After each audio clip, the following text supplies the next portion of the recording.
What's up, y'all? Another Bible study, Bible reading, 2 Corinthians 10.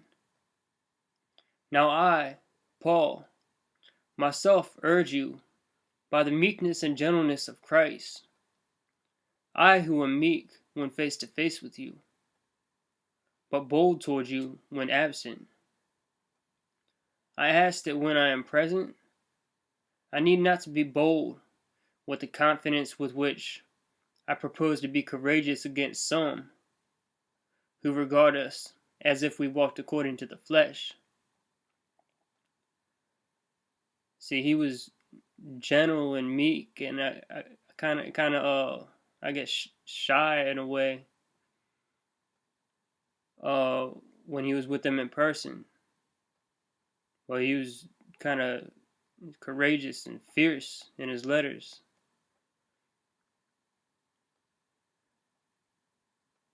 Said, with the confidence with which I propose to be courageous against some who regard us as if we walked according to the flesh. According to the flesh, walking according to the flesh is walking in sin. The flesh is basically our sinful nature. So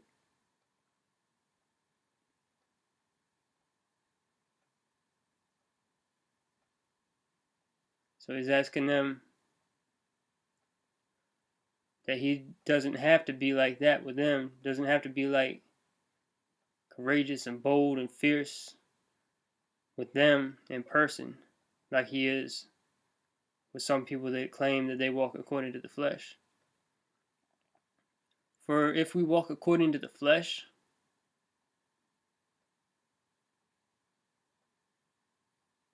for though we walk in the flesh, in the physical body, we do not war according to the flesh. We war according to the Spirit. It's a spiritual war. For the weapons of our warfare are not of the flesh, but divinely powerful for the destruction of fortresses. The Bible,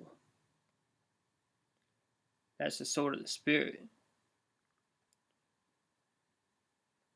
Hebrews 4:12 says, "For the word of God is living and active, sharper than any two-edged sword, and it pierces even to the dividing of soul and spirit, joints and marrow, and it judges the thoughts and intentions of the heart."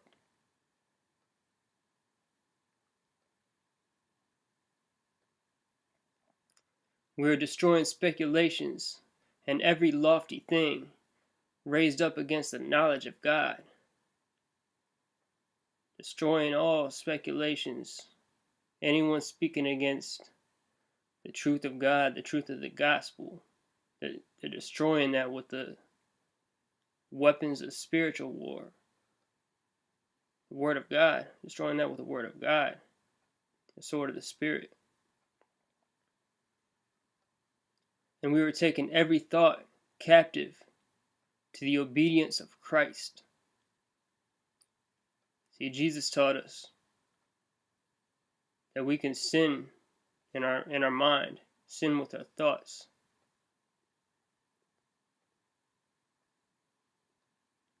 He said someone is angry with their brother. It's the same as murder. If someone lusts after a woman, he's committed adultery. We need to take every thought captive to the obedience of Christ. We need to have our mind on the things above, not on earthly things, not on sin, not on the flesh. And we are ready to punish all disobedience whenever your obedience is complete. Now I'm looking at this possibly two ways.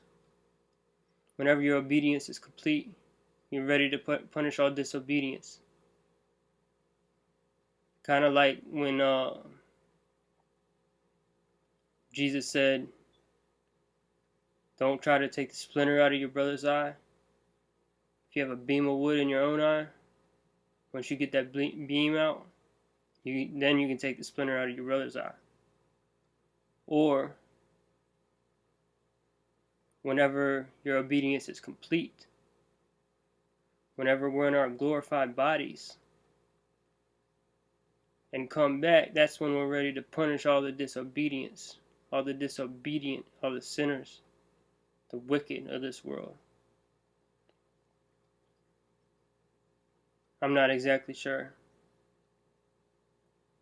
how that's supposed to be read. You were looking at things as they are outwardly,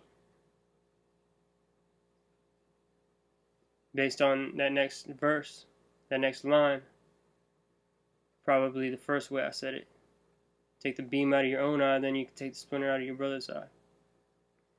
If anyone is confident in himself that he is Christ, let him consider this again within himself, that just as he is Christ, so also are we. Don't judge someone outwardly. You don't know what someone's going through. You don't know what they're working on, how hard they're trying to defeat a certain sin. You don't know how God's working with that person. That's why we need to be careful in judging. For even if I boast somewhat further about our authority, which the Lord gave for building you up, and not for destroying you, I will not be put to shame. For I do not wish to seem as though I would terrify you by my letters. His letters were strong, and they weren't used to that in person. For they say, his letters are weighty and strong, but his personal presence is unimpressive, and his speech contemptible. Let such a person consider this, that what we are in word by letters when absent, such persons we are also in deed when present. So basically he's saying, we walk it out. What we're saying in our letters, we live. We're not just saying it's not boasting or anything like that. What we say in our letters, what I'm saying in these letters to you, for you to do, I do. For we are not bold to class or compare ourselves with some of those who commend themselves. But when they measure themselves by themselves and compare themselves with themselves, they are without understanding.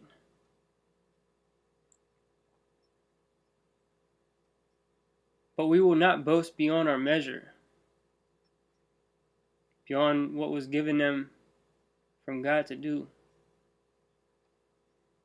But within the measure of the sphere which God apportioned to us as a measure, to reach even as far as you, location-wise, as far as the Corinthians, as Corinth, because they hadn't gone beyond that yet. For we are not overextending ourselves, as if we did not reach you. For we were the first to come even as far as you in the gospel of Christ. Not boasting beyond our measure, that is, in other men's labors, but with the hope that your faith grows, we will be, within our sphere, enlarged even more by you.